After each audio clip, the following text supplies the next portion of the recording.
नमस्कार, बिहार मिथिला न्यूज में आपका स्वागत है। मैं हूं मनोज।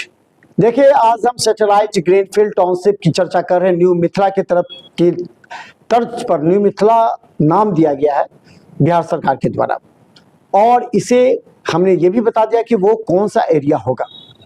ये बता दें कि दरभंगा में इसे विकसित करने के लिए, एक नया टाउनशिप विकसित करने के लिए ये योजना चल रही है, ताकि शहर में जो बोझ है, ट्रैफिक का बोझ है, उसे कम किया जा सके। जिग जैग जो शहरी क्षेत्र में है उसको कम किया जा सके, आबादी का बोझ थोड़ा सा कम होगा और व्यावसायिक विस्तार होगा।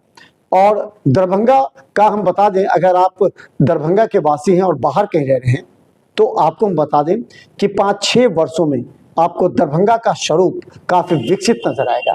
आपको लगेगा कि ये पटना की तरह है, जहां फ्लाईओवर होगा, एलिवेटेड रोड होगा, दरभंगा में एम्स होगा, डीएमसीएच के कई विभागों का विस्तार हो रहा है। आपको आमद सड़कें बन रही हैं, जिसमें पटना और दरभंगा की दूरी में, समय में 1.5 घंटा तक की कमी आ सकती है।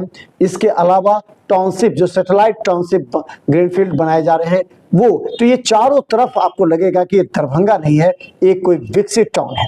और ये मिथिला का क्षेत्र काफ़ी विकसित हो रहा है। इसीलिए हम आपको आज बताने जा रहे हैं कि दरभंगा के बहादुरपुर मौजे में मेरे पास जो लिस्ट आई है, हमें जो लिस्ट उपलब्ध हमें हुआ वो हम बता दें आपको।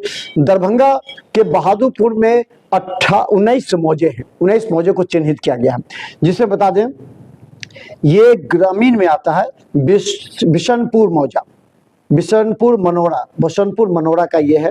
दूसरा चक पहाड़ है, जो उसी क्षेत्र में पड़ेगी। अब्दुल्लापुर है, खोजकीपुर, बिशनपुर मनोरा, फिर वो घूमते हुए बिशनपुर मनोरा आ जाएगी। मतलब वो चारों चक पहाड़, अब्दुल्लापुर, खोजकीपुर और फिर बिशनपुर मनोरा, जो बिशनपुर मनोरा को केंद्र बनाया गया है, आप समझिए, वो हम आगे भी आपको बताएंगे बिशनपुर मनोरा को। उसके बाद छपरार भी वहां आएगा, महुआ, गोविंदपुर, और फिर हम बता दें कि ये फिर घूमकर बिशनपुर मनोरा आ गया। बिशनपुर मनोरा यानी कि तीसरी बार वो घूमते हुए जो बिशनपुर मनोरा का बड़ा क्षेत्र है उसमें आ गया वो।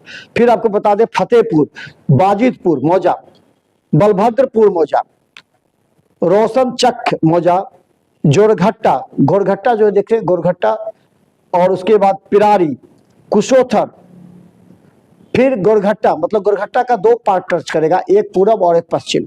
गोरघट्टा, बेला याकूब और वादी। ये जो है 19 मौजा, ये बहादुरपुर का 19 मौजा है। और ये बहादुरपुर का 19 मौजा जो टीवी स्क्रीन पर चल रहा है, ये बहादुरपुर का जो 19 मौजा है, इसको satellite greenfield township new Mithila में विकसित करने के लिए इसे अडॉप्ट किया गया है। यानी इस मौजे की जमीन की खरीद बिक्री नहीं हो सकती है। 2027 तक इस पर रोक लगा दिया गया है। अभी इसका डीपीआर तैयार करने के लिए कार्य योजना तैयार की जा रही है, और इस कार्य योजना के तहत जल्द ही इस पर कार्य चलेगा, डीपीआर बनेगा। इस क्षेत्र का पहले सीमांकन हो रहा है। हम बता दें, ये जो हमने 19 मौजा बहादुरपुर का दिखाया है, उसका सीमांकन होगा, क्षेत्रांकन, किस क्षेत्र से कौन सा जा रहा है, जिसमें हमने आपको बताया कि बिशनपुर मनोरा का 3 क्षेत्र यानी कि 3 भाग टच करेगा उसमें। और इसके अलावा आपको हम बता दें कि और कई क्षेत्र हैं जिसमें आपको 2 क्षेत्र उसको टच करेगा। तो ये जो अभी है वो समझिए कि बताया जा रहा है, लेकिन जल्द ही जब वहां से विभाग से अधिकारी आएंगे तो वो इसकी जांच करते हुए डीपीआर तैयार करेंगे, जब इसके एजेंसी की नियुक्ति हो जाएगी। लेकिन इसे लेकर के चर्चा, देखिए, भूमाफिया अभी से इसको लेकर चर्चा कर रहे हैं, और जिनके क्षेत्र, जिन किसानों के क्षेत्र उस टाउनशिप क्षेत्र से अलग आ रहा है, उसको की रेट बढ़ाने की बात कर रहे हैं और उसे बेचने का कार्य प्रारंभ कर दे। लेकिन लोगों को सावधान रहना चाहिए।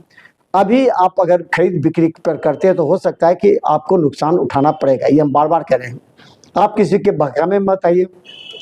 जो मौजा और उसके आसपास का मौजा दिखा रहे हैं, हो सकता है 1600 एकड़ अगर है तो उसे 2000 एकड़ किया जा सकता है। तो 400 एकड़ में अगर वो जमीन आपकी चली जाएगी तो फिर आपको नुकसान उठाना पड़ सकता है।